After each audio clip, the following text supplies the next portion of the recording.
today's video guys, pag-usapan natin yung loan app na nagpapahiram ng up to 50,000 pesos. Buo mo rin siyang matatanggap at hindi sa 7 days. 30 days po yung kanyang term. I am talking about none other than Finbro.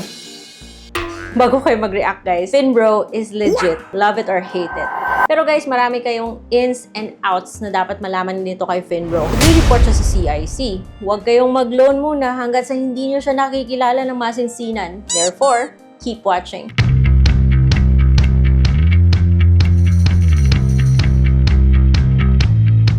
Hello everybody! Welcome back to my channel. It's Ate Red here, and today, as mentioned sa intro, we're going to talk about Finbro. Kung hindi nyo pa kilala tong si Finbro, web-based utangan platform. So wala kang ita-download, walang app na masyadong invasive sa cellphone nyo. Punta lang kayo sa website niya. Before we continue guys, this video is not sponsored. It's based on my personal experience because I've been using Finbro for 1 year now, and I'll tell you more about it later. Sa mga naghihingi dyan ng referral codes or links, I don't give referral codes guys because wala naman kayong benefit makukuha sa referral codes. Yung benefit ay napupunta doon sa nagre-refer kasi yung approval nyo will still be based on the information that you provide and evaluation system sa inyo. Isang valid ID lang po yung kailangan nyo dito kay Finbro. In this video, pag-usapan natin yung lahat ng kailangan mong malaman about kay Finbro. Kung gusto mo ay step-by-step process ng pag-apply, meron na akong dating video niyan. Before we continue nga pala guys, kung merong mga advantage si Finbro, well that is buo mo siyang matatanggap.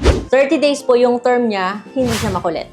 Tatawag lang siya once if masagot mo within 5 days before kayo mag-due date. Meron din siyang minimum amount, but don't get too excited. Intindihin nyo muna yung minimum amount nito. Pero at least, kung wala kang buong pambayad, at least, that will spare you from headaches until such time na mabayaran nyo siya ng buo. Again, nagpapautang siya ng up to 50,000 for repeat borrowers. Kung baguhan ka, yung maximum loanable amount mo, possible loanable amount is 15,000 pesos. But wag ka nang mag-expect na makakautang ka ng malaking amount kapag first time nyo kasi usually naman pag sa mga ganitong mga loan apps, magsisimula ka sa mababang amount. I started with 3,500. Ayoko na sana guys because of this borrower's advantage package na natatanggal naman pero pahirapan. Borrower's advantage package na to. Yung borrower's advantage na to dun sa baba, pwede mo raw i-uncheck. Pero, pag i-uncheck mo, sasabihin niya naman na without this option, bababa yung chance mo na ma-approve ka. Ano ba yan? At saka kung ayaw mong idagdag tong borrower's advantage to sa loan, para interest lang tsaka processing fee lang yung babayaran mo, meron siyang additional na hihingin sa'yo. Marami sa inyo nagsasabing hindi naman pala natatanggal. Something came up, napautang ako ng 10,000 kay Finbro guys. Napautang ako ng 10,000 pesos dito kay Finbro. Okay na sana yung kanyang interest and yung kanyang processing fee kasi kung i-base niya dun sa kanyang advertisement, yung interest sana is nasa 1,500 lang. However, because of the borrower's advantage package, that was 2,900, and borrower's advantage package guys, the bigger your loan is, the bigger din yung borrower's advantage package. So, dun sa 10,000 ko na principal, yung dapat kong bayaran is 14,400. Nung nag-due ako ng 12/06, kasi sayang naman yung 14,000, nag-full ako guys. Nag-renew at buti naman na-approve. Kasi may mga horror stories tayo dyan na pagkatapos daw mag-full payment, di na daw naka-renew. That time, pagkatapos kong mag-full, nag-offer po siya ng 36,000 na sa akin. Hindi ko tinake kasi yun nga ang mahal. Gusto ko lang ma-recover kung ano man yung nabayad ko. So, nag-reloan ako guys, 9,000. Dahil sa mga sinasabi nyo na pagkatapos na mag-full payment kay Finbro, hindi na naka-renew, na nakautang pa kasi reject na. So, sabi ko, napaka-risky kung yun yung gagawin ko. So, on the next month, ito na yung ginawa ko guys. So, di ba, naging 9,000 na lang yung aking principal.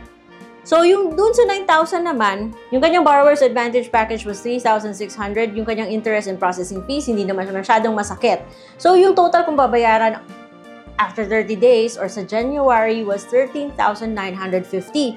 Masakit pa rin sa bulsa. I-extend na lang ako guys kasi nakakatakot na i-full ko siya. Paano kung hindi ako makautang ulit? Ano? Kung mag-i-extend ka, may dalawa kang pagpipilian. Kung babayaran mo siya in 14 days, babayaran mo 3,405 lang. Pero hindi yun mapupunta sa principal because panibagong borrower's advantage package yan. So, i-extend mo yung due date mo, pero magbabayad ka ng borrower's advantage package at part of it also goes to the interest. So, if mag-i-extend ka 14 days, 3,405, walang mangyayari, 9,000 pa rin yung loan mo. Kung mag-i-extend ka ng 30 days, 4,950, pero wala pa rin mangyayari, 9,000 pa rin yung loan mo. Dagdagan ko ng 1,000 para bumaba.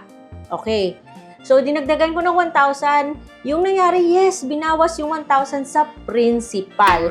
But on the next month, February guys ha, sa next month, 4,950 pa rin ang kung mag-i-extend ako ng 30 days. Kala nyo bababa kasi bumaba ng 8,000, naging 8,000 yung principal. Yun pa rin, same. Yung borrower's advantage package mo tsaka yung interest mo is based on the original principal amount dun sa ini-extend mo. 3,405 pa rin kung mag-i-extend ako ng 14 days. 4,950 kung mag-i-extend ako ng 30 days. So, ayun guys, every month nagbabayad ako ng 5,950 para bumaba yung aking principal after many borrower's advantage na binayaran ko kasi ngayong May, buti na nag-offer siya ng payment plan. Dito sa payment plan, bali guys, yung aking existing, yung remaining amount ko, dinivide niya na into 3 payments. Wala nang borrower's advantage package guys, babayaran ko na lang yun. Pero syempre, ang laki ng kinita nila sa akin sa kanilang borrower's advantage package for the last 3 months. But anyway, okay na rin to kasi I thought I will be paying 5,950 until such time na lumiit na at mawala na yung principal niya. Pero at least in 3 payments, matatapos na yung kalbaryo ko dito kay Finbro. So ito yung payments plan na in-offer niya sa akin, hindi ko na yan i-enumerate. Tingnan nyo na lang sa screenshots. After this, ayoko na. Ganyan guys si Finbro. Dapat iniintindi nyo yung mga loan terms niya bago kayo mapasubo dito kasi hindi po madali na tanggalin yung borrower's advantage package niya. Kung sakaling gusto nyo at swerte nyo, then mag-submit kayo ng COE address to Sophie Lending para ma-request nyo na itanggal yung borrower's advantage package. Pero pahirapan guys kasi again, it's subject to evaluation by their system at hindi po siya automatic kasi maaari kang tawagan ng kanilang representative to verify information.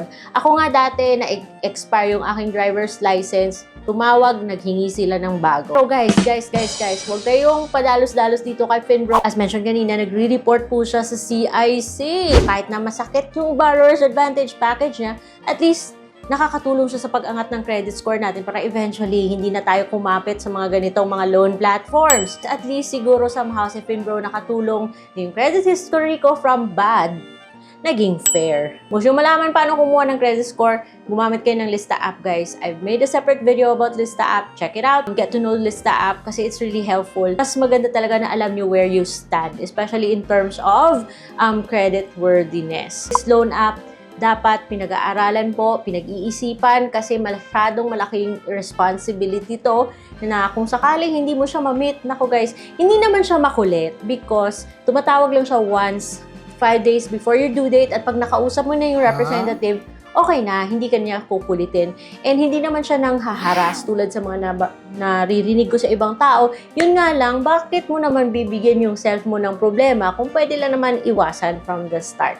So, I hope meron kayong natutunan sa video na to guys. Again, hindi po ini-encourage yung pag-uutang sa channel na ito.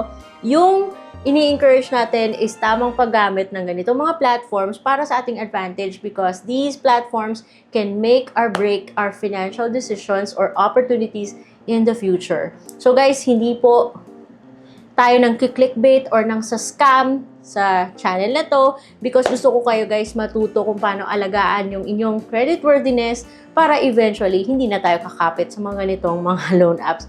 Meron tayong options.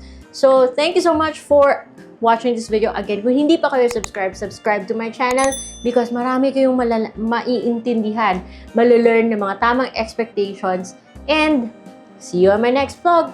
Bye!